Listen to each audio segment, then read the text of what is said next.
Our next speaker, Professor Ali Mousavi, another colleague from UCLA. It's a great pleasure to be able to introduce you. He's adjunct assistant professor of Iranian archaeology here and the Port Davoud research scholar. He began his work in Lyon, France, and completed his PhD at Berkeley, and is quite well known for his extensive archaeological work in Iran, working at a number of sites, including Pasargadae recently, and will give us a very good archaeological perspective on this question of this very difficult question of religion in the Achaemenid period. So let me quickly, what is his, and I just want to mention a couple of his recent books, which I've been using recently. His Persepolis, Discovery and Afterlife is a wonderful survey of Persepolis, and also his catalog for the Los Angeles County Museum's collection of Iranian art and Near Eastern art is excellent, as are all of his archaeological surveys and articles. So please welcome him. He'll speak on religious monuments from the archaeological perspective. Please welcome Ali Mousavi. Thank you so much for the introduction. I would like to thank the Melammu board, Professor Rollinger and Professor Rahim Shaigan, for inviting me to participate in this conference. My special thanks go to Marissa Stevens for helping us to set up everything. Thank you. In the interest of respecting the time that I have been given, only 20 minutes, even though I ask 5 minutes extra, I don't know if I'll be granted. I leave aside the number of monuments, such as those temples, eastern temples, northeastern temples. I can think of Naqš-e Rostam, for example, in eastern Iran. These have been treated in 2 publications by Michael Schenker and also by our colleague Matthew Canepa. You'll see that I'm going to raise a few questions without being able to answer them entirely, in the hope of inciting further discussion on the function of Achaemenid structures of religious or ritual nature. The Persian Empire fascinates us for a number of reasons: their state organization, the way they handled conquered lands, their ideology, their religion, and for me, their architecture that is not destined for the gods, but for humans. This is where they broke from the long tradition of temple building in Elam, Mesopotamia, Egypt, and in Greece. This is the first manifestation of a system of thought that gives preponderance to humans, represented by the king, in this case Darius, rather than the divine. It's true that Ahura Mazda is praised many times as a creator god who supports the builder king, again Darius, for example. This is a persistent pattern of Achaemenid monumental architecture in which everything is seen and depicted in function of the political ideology. And wherever we see religion, or is the question of religion, it's subordinate to royal ideology.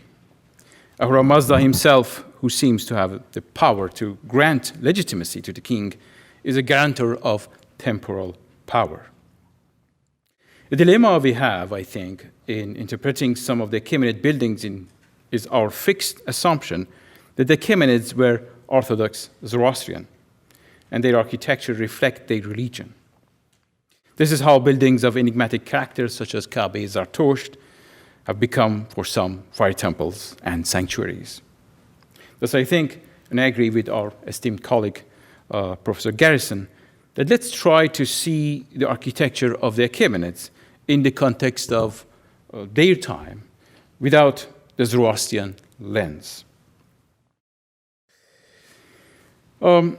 We assume, and for good reasons, that the Achaemenids did not build temples.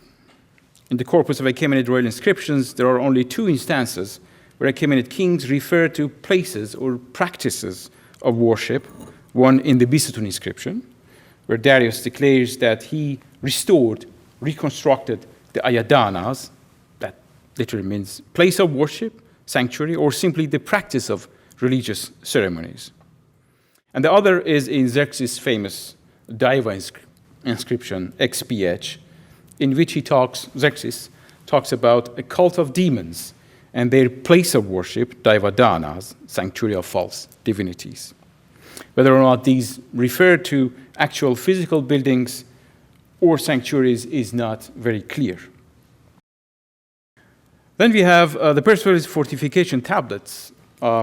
They mention delivery of commodities and food for the practice of cults dedicated to various gods, including Ahura Mazda himself. But they don't seem to refer to any specified built structure, as far as I know, or temple. Walter Henkelmann thinks that there was a temple near Fahlian, but it's one thing to identify names and places in text. It's another thing to find their material traces on the ground. Here en passant, I would like to remember Klaus Shipman and his pioneer work on the ancient Iranian architecture of religious character, despite the fact that some of his assumptions are now outdated. In a paper delivered in the Iranian Art and Archaeology Conference in Shiraz in 1968, Shipman writes with confidence, "Today we know about 3 types of fire sanctuaries. First, the one represented by the 2 tower-like constructions of Pasargadae and Naqš-e Rostam. Then the type of Susa, Ayadana. And lastly, the construction of Dahane Ghulaman in Sistan." So for Shipman, following his predecessors such as Erdmann and Galling, the existence of fire sanctuaries in the Achaemenid period was a certainty. And as you know, he followed up this line of inquiry down to the Sasanian period and Sasanian Chartags. But we know today that a number of his 5 temples are now out of the list, such as the Ayadana at Susa. That's a post-Achaemenid building. Now let's begin with the earliest structures of some ritual or religious character at Pasargadae. For those of you less familiar with the site, this is the site of Pasargadae in northern Fars. And here you have the palatial compound or the real park of Pasargadae. Everything was built in a park dominated by this fortress, the citadel or Talet-Takht. Palatial buildings were scattered here with the major gate with that winged figure. And then the enigmatic monument, or the ruined tower, we know as the Zindan Suleiman, prison of Solomon, and the tomb of Cyrus here. Outside this area, here, there is a sort of isolated area that David Stronach calls the sacred precinct.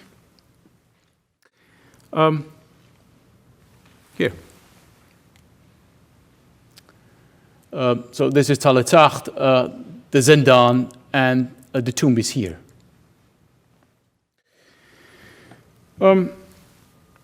This area consists of 2 separate sectors, 2 solitary cubical structures, or plinths, lie in front of this mound that, again, David calls the terraced mound. Let's begin with the plinths.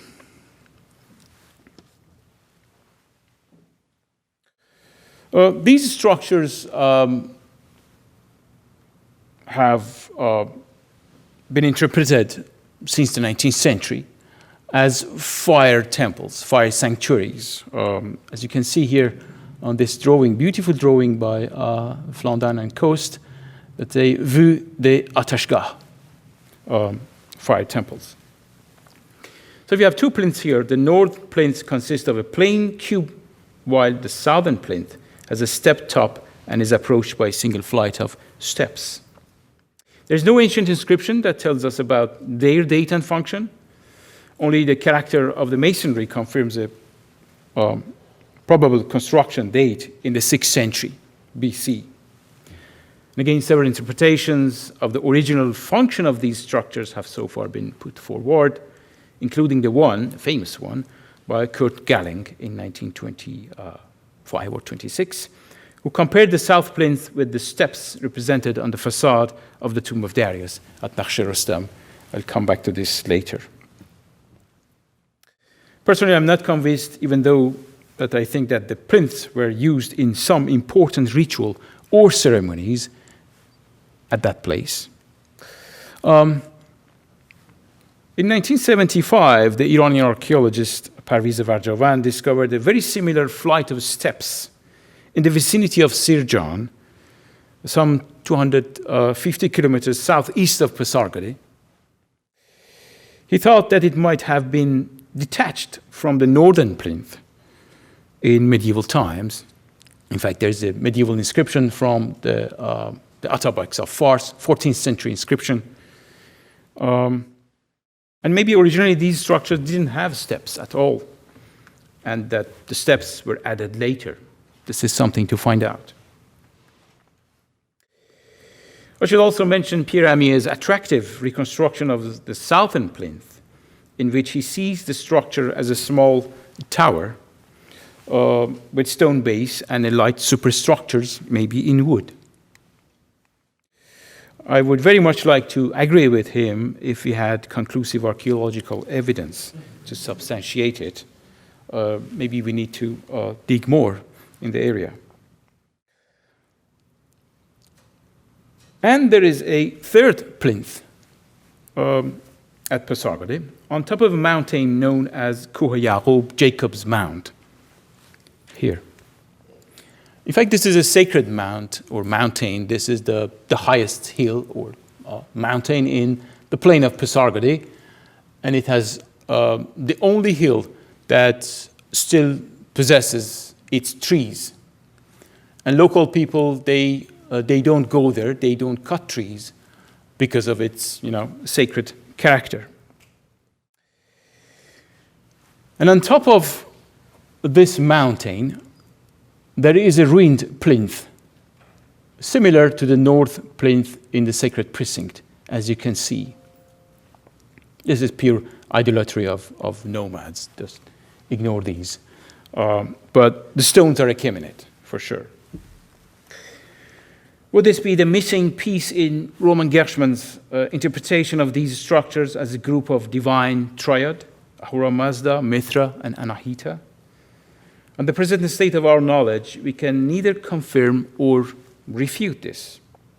The plinths, I think, were not fire altars, because Achaemenid fire altars are very well known, and we have the expert here, Professor Garrison, and we know them very well from both the sigillographic evidence and archaeological record. Here's the one found in the whereabouts of the tomb of Cyrus, out of context, in stone, with its cavity.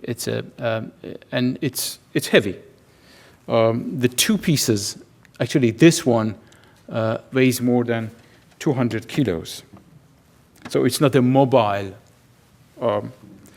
device or fire altar. Now, let me turn to the other sector in the sacred precinct, the mound known as the terraced mound.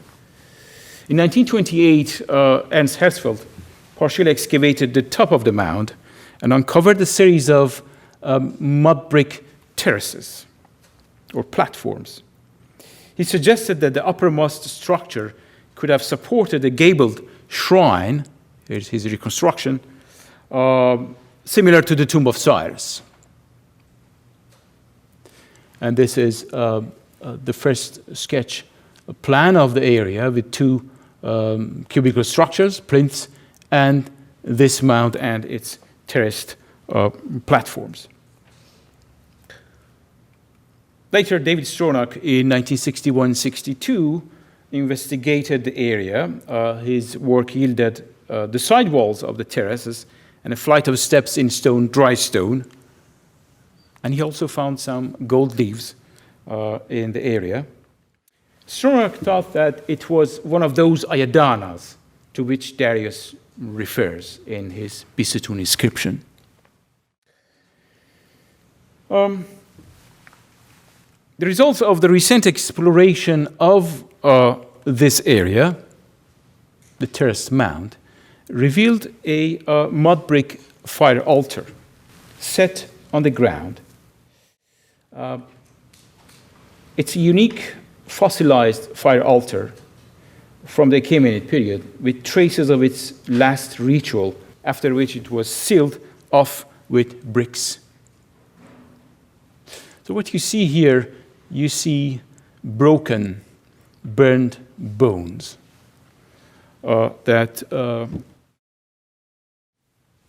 we found there. In fact, what we have here is probably one of those important places for the performance of the ship ceremony, in which goats and sheep were sacrificed.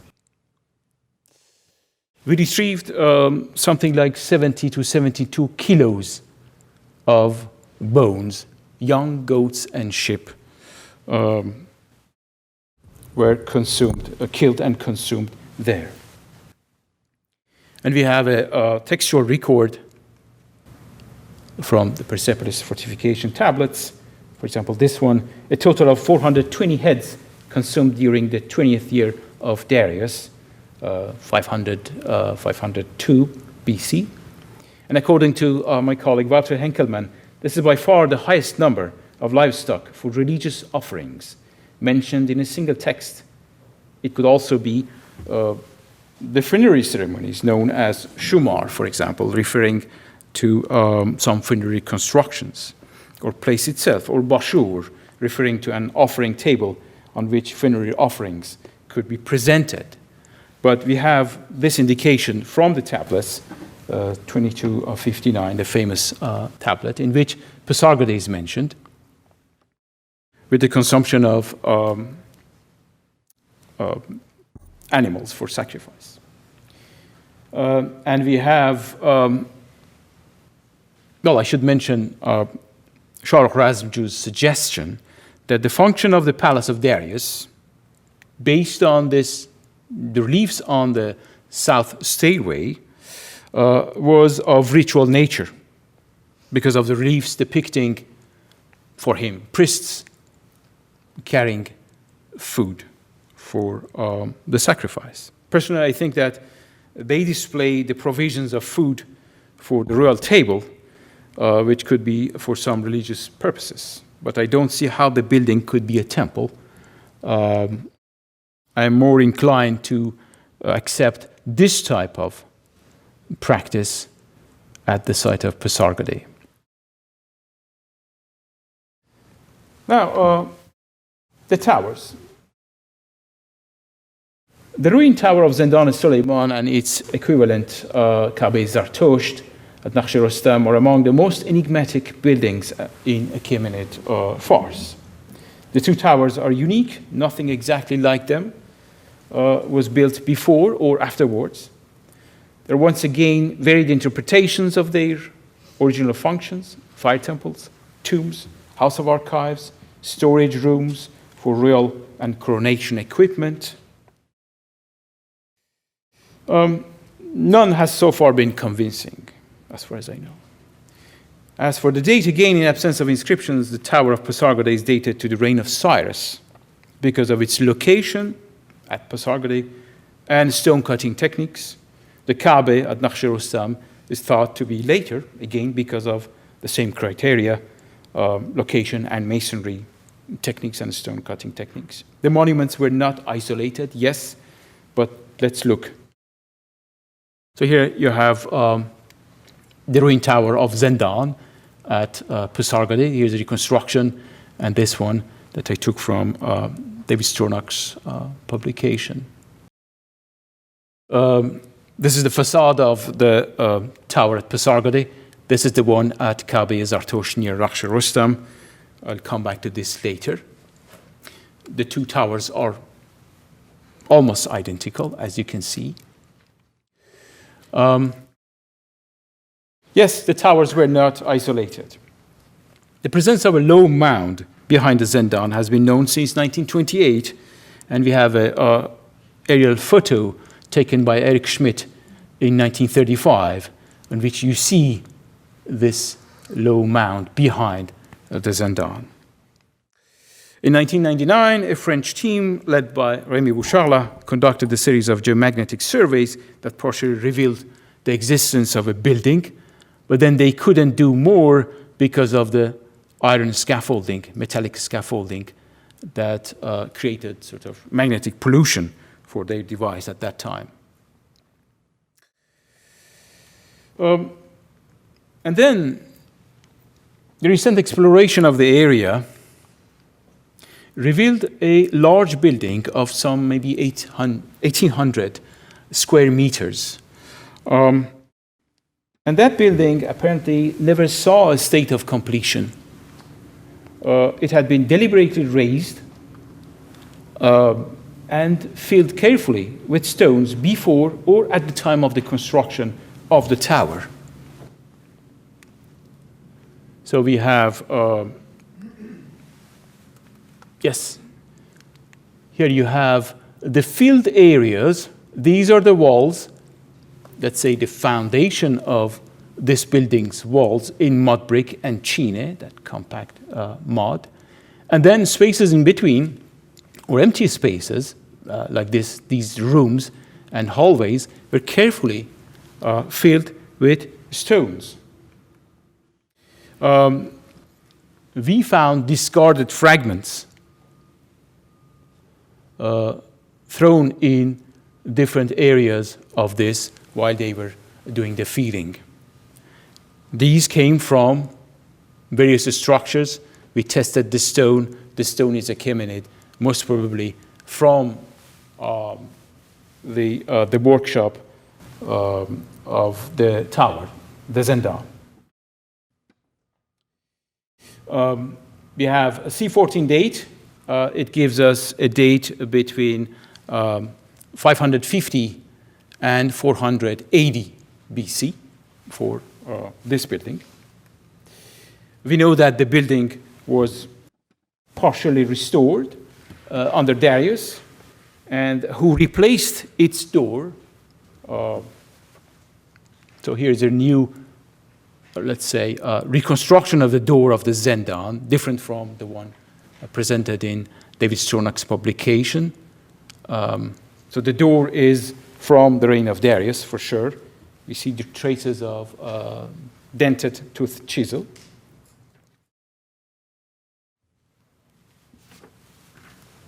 Now, lastly, Naqš-e Rostam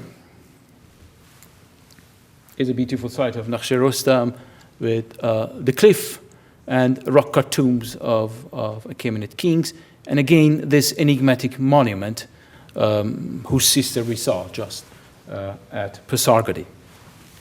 That's called Kabe Zartosht. I'm not going to describe the monument, but it's a stone tower, 14 meters high. The base is roughly 750 meters, with blind windows, stairway going to the top, and then a small chamber.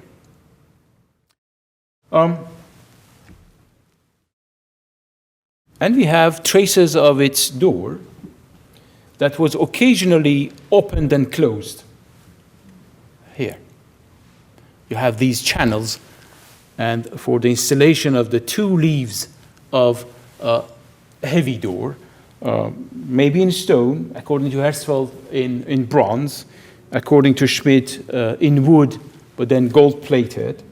The same system was used in rock-cut tombs.